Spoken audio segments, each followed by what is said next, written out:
coach. This is an incredible point. What's up, soccer fans? Welcome to the Soccer Brothers Podcast. I'm your host, Sahil Qatar. This is episode number 72. I'm excited to talk to you guys today about the USMNT's 1-1 draw at the Stadio Azteca against Mexico. Why don't we get right into that?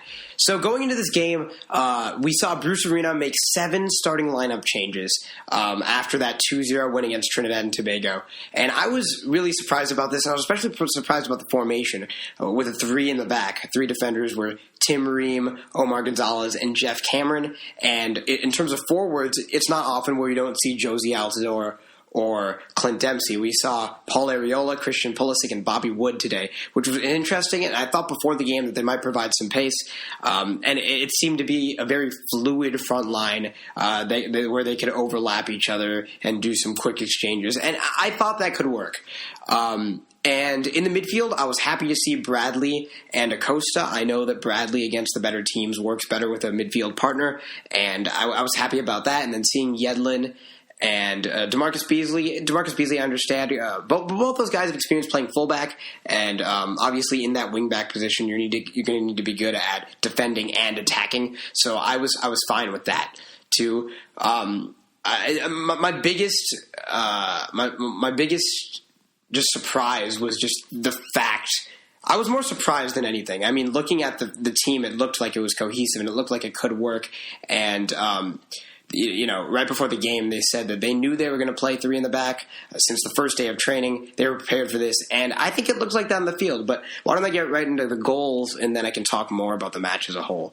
So in the 6th minute, just the 6th minute, Michael Bradley capitalizes off a Mexican mistake, gets an interception, takes a big touch, catches up to that touch, and then ships it over Ochoa, who's off his line. Just a fantastic goal.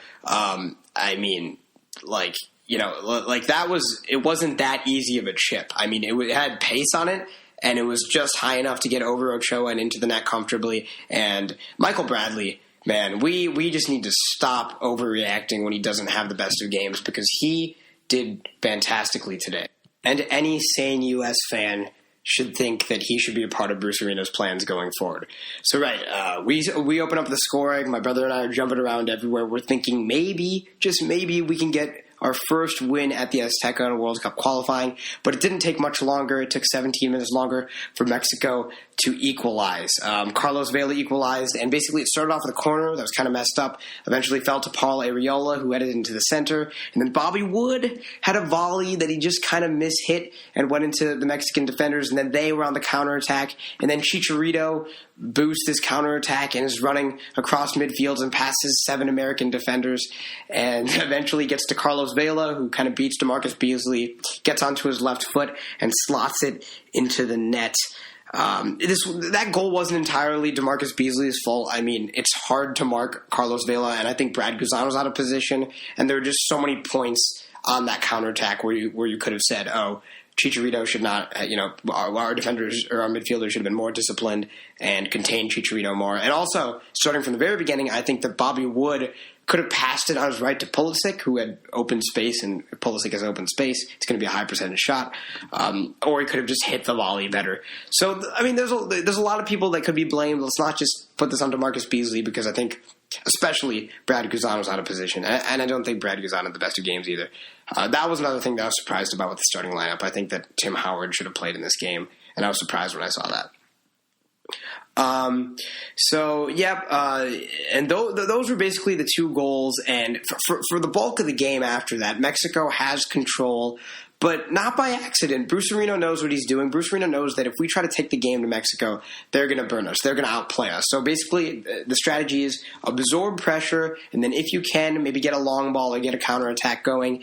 And I think that this strategy worked because we did have, a few close chances that maybe could have won us the game, even though we didn't get that much in possession.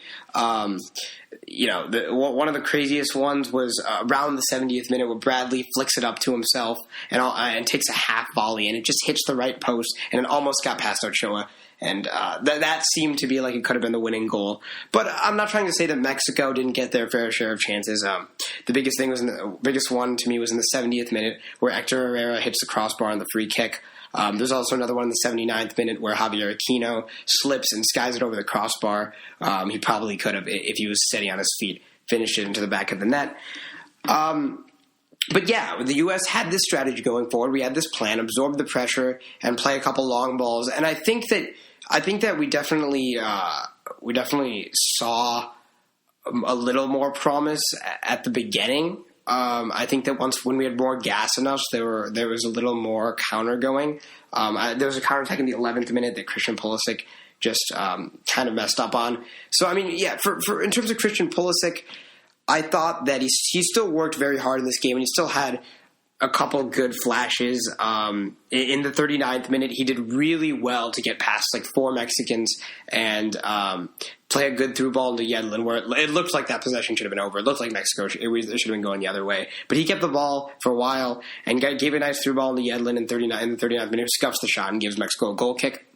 But overall, I thought Pulisic definitely didn't have the game against Trinidad and Tobago that he wanted. Definitely, at times, tried to do a little too much, and passed off the easy pass and went for a more difficult skill or pass. And I mean, it's his first time playing at the Azteca. I can understand nerves getting to him, but I'm not sure that was really what the case was this time. I mean, I think he's very mature as an 18-year-old, and I think that he did do some things very well. And yeah, I mean, I'm not going to go too hard on him. I think he had his flashes. Other than that, in the front line, you had Bobby Wood. I think that Bobby Wood didn't do well enough to hold play. At the very beginning, it seemed like he was doing well to fend off defenders and maybe do a little bit better in the air. He had some okay runs, but overall, he wasn't what we needed. And I think when Altidore came on as that first substitution, we did see a lot of that hold-up play and those winning headers that we wanted to see. I do think that Wood really would probably work the best in a 2-striker set, like someone who can have hold up play and he can run off of, or come off the bench. Because I mean, if Bobby Wood is a very fast player, and if the defense is gassed, he can get in behind pretty easily. So Wood was all right, and then Areola didn't do much. I thought it was very slow on the counter, and I think he was the most regressive player in the attack. I don't think that Areola brought the same spark that Pulisic and Wood did at times, but I mean, for this style of play, I understand Bruce Arena choosing the players that he did. I mean, Nagby is the big name that I probably would have gone for on the right wing instead. I think that he could have done more a little earlier. I mean, we did see him get subbed on Nagby, but he didn't get the ball much. When he did get the ball, he was pretty good, but he barely got any touches, and no one really got touches after the 60th minute besides like a few isolated shots and stuff. I mean, it was all Mexico pretty much. We were just trying to soak the pressure. We know how hard it is to get a draw at the Azteca in World Cup qualifying. We've only done it 2 other times, excuse me, and we wanted to hold that draw because going into this game, everyone marks this game as a loss. At the Azteca, loss. That's why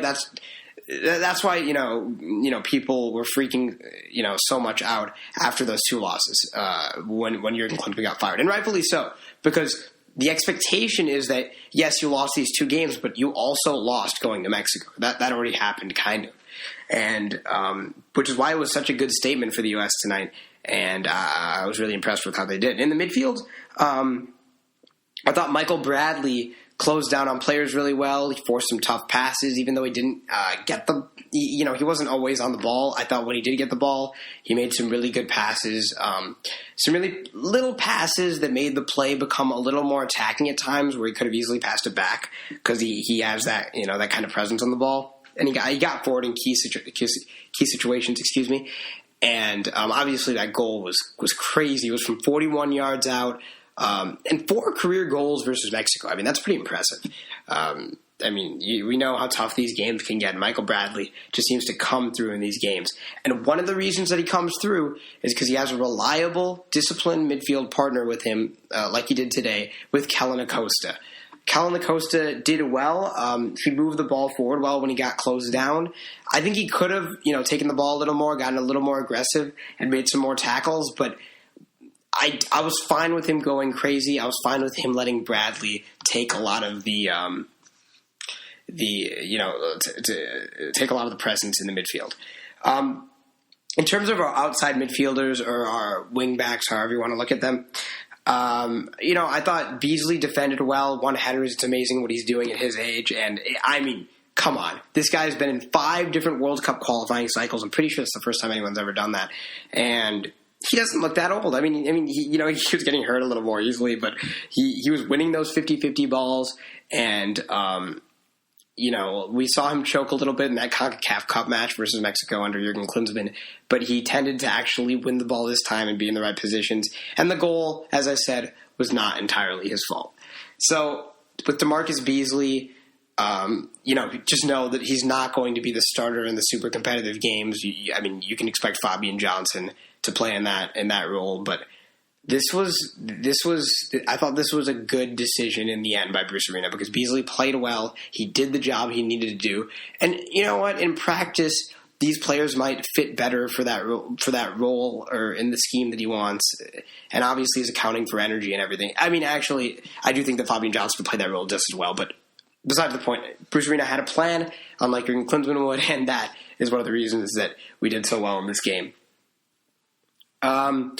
Acosta, not Acosta. Yedlin, I thought he had a very shaky first half. He was committing a lot of fouls, had a lot of bad giveaways, but in the second half, he did a lot better at defending. I think part of the plan in the second half was to sit back a little more, so we didn't see him get forward as much, but so I can basically only judge him on what he was doing in the defensive third, and I thought he was doing a very good job in the defensive third. And there were a couple of times where he got forward a lot and kept the Mexican defenders honest. So, Yedlin, I wanted him. I was scared that he was going to get red carded in the first half, and by the second half, I was very confident when he was getting those 50-50 balls and getting the ball out and making some impressive sliding challenges. And then in the back, you had Tim Ream playing that left center back spot, and I thought he did well when he had the ball on his feet. He didn't make too many mistakes, and I thought he marked Vela fairly well when they weren't on the counterattack, and he didn't do much in the air, but I think Cameron and Gonzalez did enough in the air,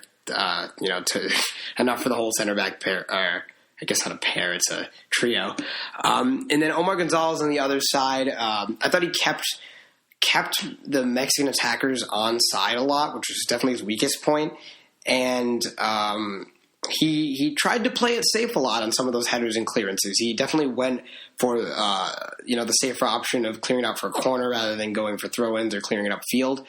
And he just didn't want to be the culprit. He didn't want to accidentally have a Mexican attacker on the other side of him applying pressure and make a stupid mistake, which is fine. We know that Omar Gonzalez understood this rivalry more than anybody. He's playing in Mexico right now. He's of Mexican heritage. He feels both sides of the rivalry, but obviously he put his best effort tonight, and he definitely had some good plays. Definitely just his biggest weakness was a couple times Mexico had chances. Jeff Cameron and Tim Ream seemed to be in position, but Omar Gonzalez was keeping them onside. And in the center of this center back trio, Jeff Cameron, who was my man of the match. I'll talk a little bit more about the man of the match later. But he barely did anything wrong. He was really good at getting ground crosses, really good at intercepting ground crosses that were coming into the box from Mexico. And he was always immediately looking forward. And sometimes when the midfield was a little reluctant to get forward, he would force the midfield to push up a little bit, just like he did against Trinidad and Tobago. And some of those attacking chances were spurred by Jeff Cameron himself. And then Brad Guzan. I didn't think that he had a good authority for the defense. I didn't think that he was as commanding as Tim Howard was against Trinidad and Tobago. He didn't have many saves, which obviously doesn't really say much about him. And sometimes he was caught cheating a little bit in terms of positioning, and he could have gotten burned on a couple of those long shots that they tried. Mexico does seem to have a thing for long shots. And on that Hector Herrera crossbar free kick, I thought that really Brad Guzan couldn't have gotten that no matter what, but he still was a little bit out of position.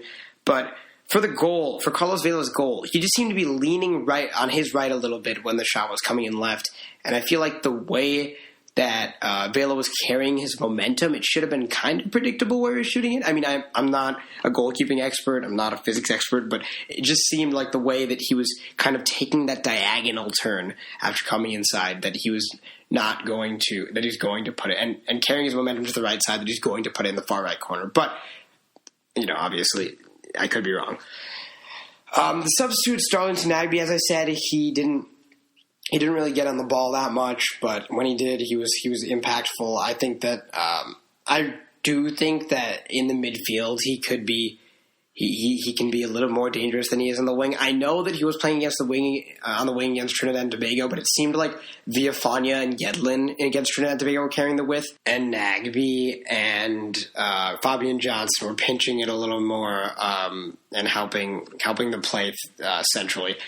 So, I think that Nagbe definitely does have potential in the wing and in a more central role, but just in this game, no one really got much of the ball, so I think that, his substitution wasn't felt that much.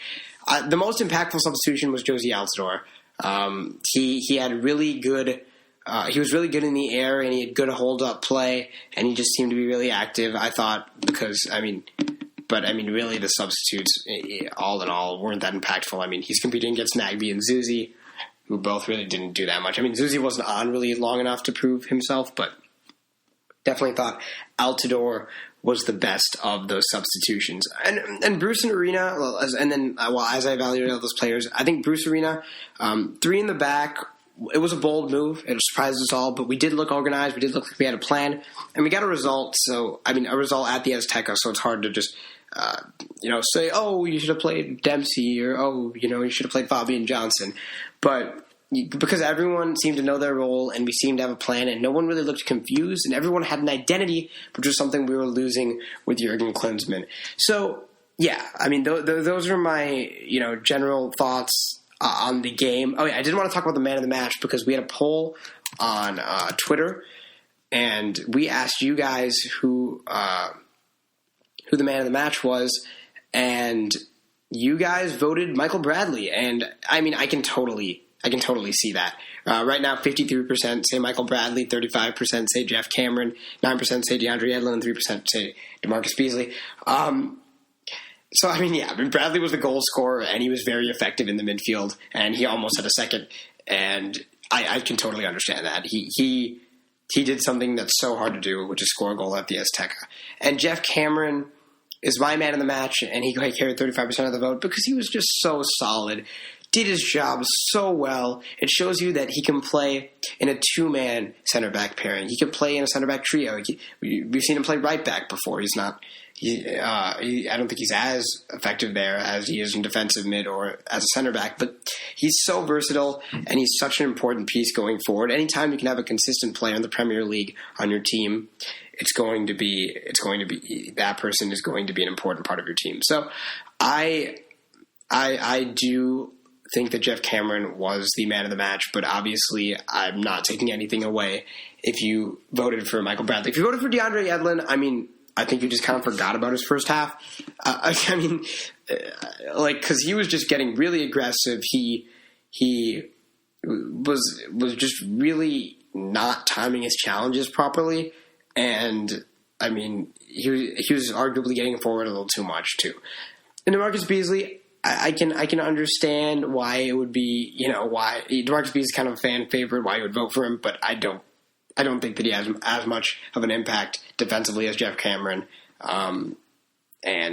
Offensively and in the attack, there really wasn't enough attack to talk about, which again was Bruce Arena's plan and is okay. So you might look at that possession stat and be like, oh, Mexico deserved to win. No, we knew what we were doing.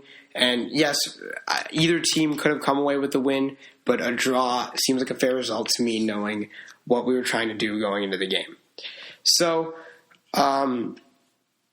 those were what you guys said, and I think there were some replies to that poll. So why don't I check that out? Carson Poe, I think, says bloom off the rose with Yedlin, speed but needs more imagination. Yeah, definitely. Yedlin's pace is just something that makes him so deadly. Yeah, you're right. He can be a little bit too direct sometimes, but I think at this point, when you're making those overlapping runs as a fullback, sometimes the technicality of creating chances. If we wanted to develop that part of him, we'd be playing him at an outside midfield role or a winger role more. But he's playing fullback right now for club and for country, so I don't know if he's going to. I mean, he will develop that part of his game, but right now I think the most important thing is to get his defending like it was in the second half of this game. And then Dominic Weatherhill says Bradley will win the vote, but people who know the game vote Cameron. I mean, I think I don't know if he means know the game like this game or the game of soccer. Either way, though, I don't think that you're ignorant if you voted for Bradley, because Bradley did have the biggest play of the game. It just depends on how you want to look at it. Are you looking for the person who saved our ass more, who had a more consistent impact throughout the game, I think, or the player who had the biggest moment and was also doing his job very well and rose up to the challenge and was a very confident presence in the game, which was Michael Bradley. And I can really understand either way you voted. But I just want to talk, a little bit about how excited I am to be a USMNT fan right now, because personally, I think that in the past, being a U.S. fan, I'm not going to lie, it sometimes felt like a burden to watch the games, a burden to keep up. I love this team, and I would be bothered if I missed a game in the past or now. But right now, it feels like fun. It's fun to watch the USEN. I celebrated so hard when Bradley scored. I celebrated so hard when Pulisic scored that second goal. And we just look like we know what we're doing. We look like there's an identity. We look like there's a connection between the coach and the players. We look like we have a plan. And whether or not Bruce Arena, is a tactical mastermind who's going to completely change the way U.S. soccer runs, and whether or not he has some completely fresh approach that we haven't seen before, that's probably not true. That stuff's probably not true. But Bruce Arena has gone out there, and he's given this team a plan, an identity, and you can't ask for much more right now, especially since the state of U.S. soccer before Bruce Arena took over, which was a mess with Jurgen Klinsmann. And I truly think that Bruce Arena hasn't lost a game yet in World Cup qualifying. Drawn on the road twice. Yes, I would have liked to have beaten Panama, but that's not how it ended up working. And at least we looked like we knew what we were doing. At least we had a plan. And I mean, I'm not even sure that's why it's necessarily more fun. I think it also feels like the players just care more. There's more of a connection and a chemistry between everyone. It does feel like they want to wear their crest more. And, even in this game, a high altitude at the Azteca, it's a hard place to play. A lot of people are gassed. Pulisic pretty much played 180 minutes between the two games, more with additional time if you want to count that.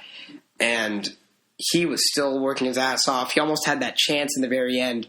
What minute was that? I think that was in the 89th minute, or 88th or 89th, where Pulisic got past a few defenders, tried to curl it into the bottom right corner past Ochoa, but couldn't. That he definitely would have been a hero, and it would have canceled out any other missteps that he had in the rest of the game.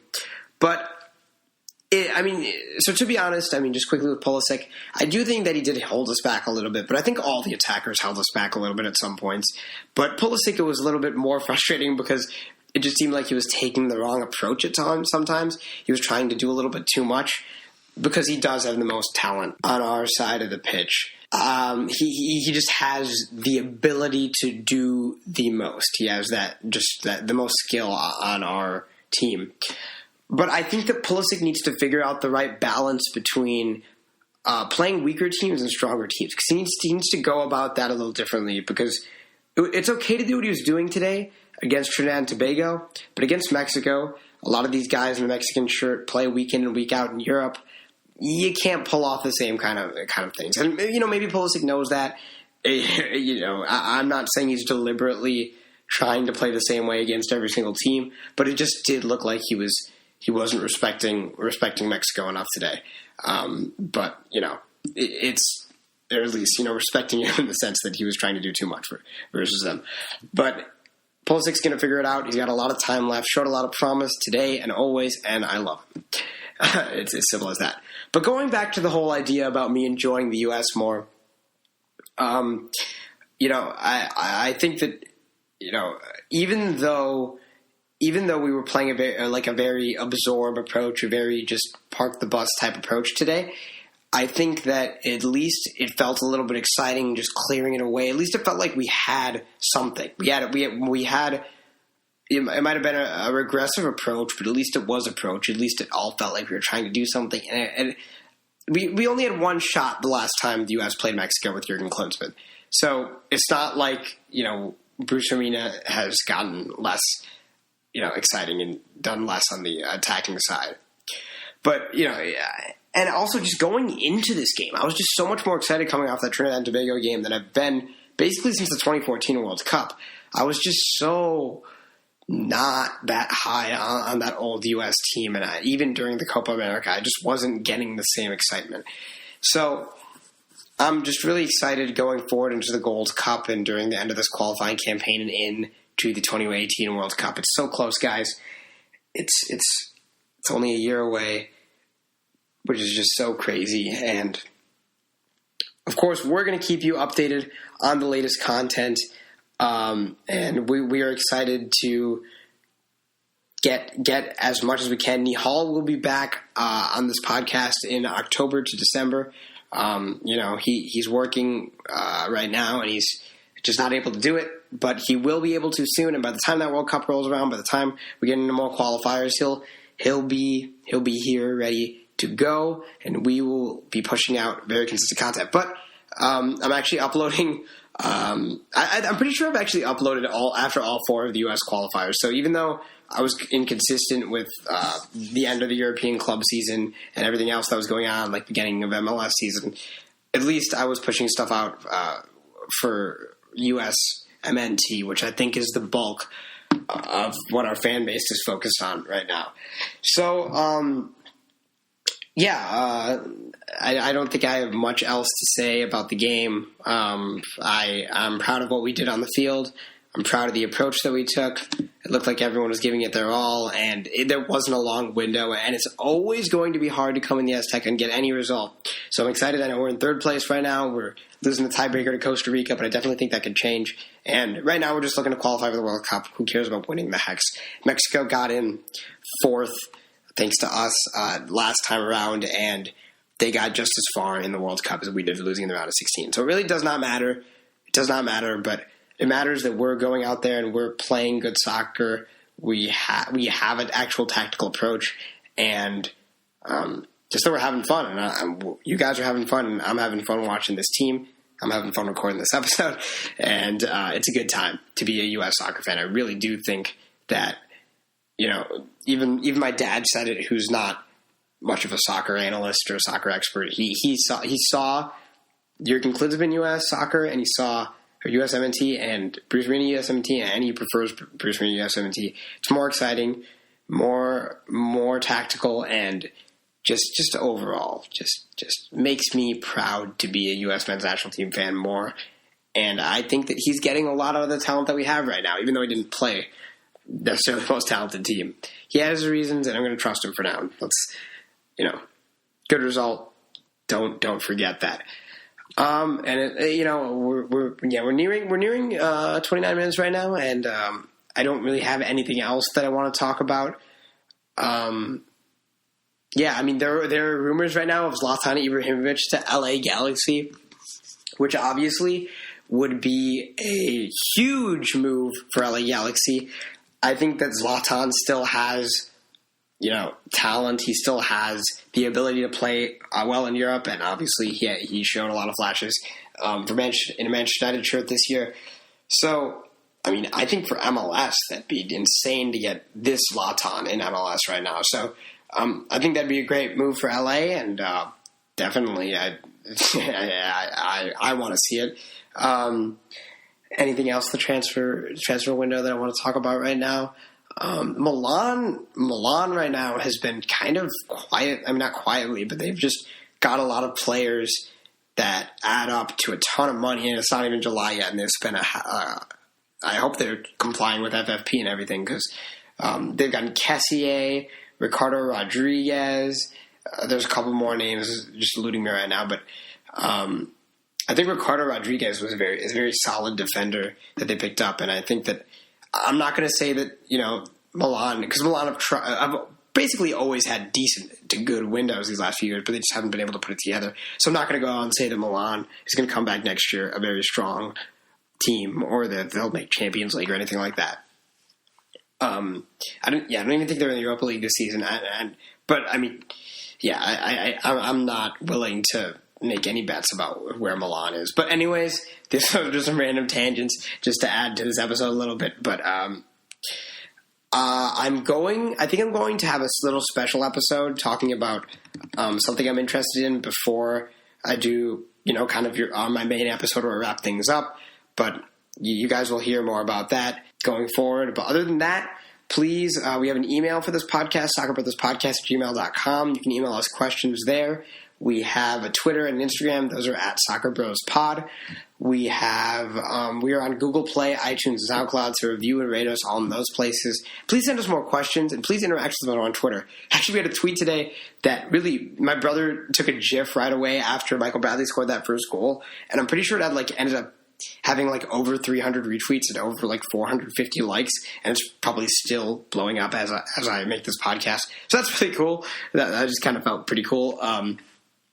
So keep up with us in all those places. We have a website, SoccerBrothersPodcast.com. We also have a YouTube channel now, actually. So if for whatever reason you want to, basically that's just a way to promote the podcast more. But I don't know. If you're already listening to the podcast, I don't see why you would go to YouTube. But if you want to, go ahead, add them to your YouTube playlist. And other than that, I don't think I have much else left to say. Thank you so much for the support. Thank you for listening to this podcast. I know my voice kind of dies without my brother because it's hard to talk for this long just on your own. But I hope I'm doing a good job. Obviously, if you have any recommendations for things for me to talk about or any questions, like I said, hit me up on social media, and hit the Soccer Brothers social media accounts up too, and share the podcast with your friends or family if they're interested in soccer. And if you want to check out our most exciting and impressive episode, check out episode number 60 of the Soccer Brothers Podcast, where we interviewed Landon Donovan. I know some of the stuff that we said on that podcast is still applicable, still important, still relevant to the current state of U.S. soccer and sports in general. There's so many lessons that can be taken from that episode, and it's something that's always going to be close to my and my brother's heart. It was a dream come true, so always check out that episode. I'm sure eventually we'll stop plugging it, but that was really exciting. And if you enjoyed this episode, please go check out some of those interviews and longer lasting episodes. But I'm going to get out of here now. I hope you guys enjoy the rest of your week, and thank you so much for listening. Goodbye, and I will see you next time on episode 73 of the Soccer Brothers Podcast. Thank you so much.